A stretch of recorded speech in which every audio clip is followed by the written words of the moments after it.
ఒకసారి పిల్లలు ఒకసారి వినండి అమ్మా. చాలా చక్కటి వాతావరణం Saroor Nagar high school.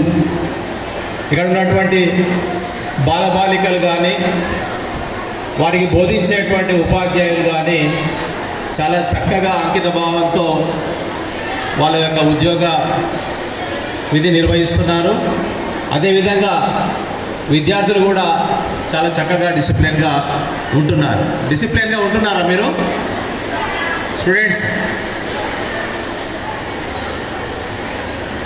Nelson Mandela గారు చెప్పినట్టుగా విద్యకు మించినటువంటి ఆయుధం ఏది లేదు ప్రపంచంలో. విద్య అనేటువంటి ఒక శక్తివంతమైనటువంటి ఆయుధం. ఆ విద్యారంగంలో ఉండడం మనందరికీ కూడా గర్వకారణం.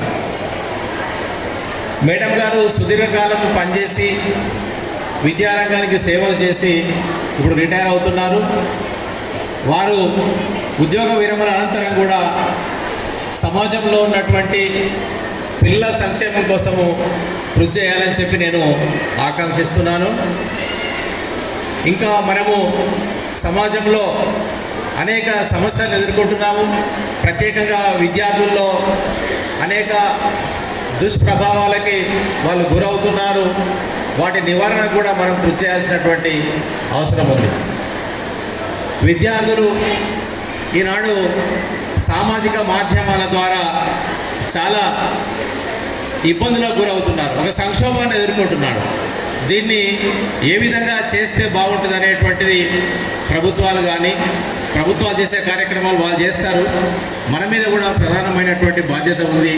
ఈ సెల్ ఫోన్ వల్ల ఎంత ప్రయోజనం ఉందో అంతకంటే 2 రెట్లు నష్టాలు ఉన్నాయి. కాబట్టి విద్యార్థులు ప్రత్యేకించి నేను కోరేదంటే మీరు సెల్ ఫోన్ను తక్కువగా వాడండి. ఆ సోషల్ మీడియాలో ప్రభావానికి గురై అపరిచితమైనటువంటి వ్యక్తుల ప్రమేయానికి లోనై అనేక ఇబ్బందులు ఎదుర్కొంటున్నారు. దానివల్ల పాఠశాలల్లో ఉపాధ్యాయులంగా మనం కూడా అనేక సమస్యలు ఎదుర్కొంటున్నాం. మన పిల్లలే కాబట్టి వాళ్ళ వల్ల చాలా సమస్యలు. మీరేం చేస్తున్నారు స్కూళ్ళలో, మీరేం బోధిస్తున్నారు, మీరు పిల్లల్ని చూస్తలేరా అనేటువంటి సమస్యలు కూడా మనం ఎదుర్కొంటున్నాం. కాబట్టి దీన్ని అందరూ కూడా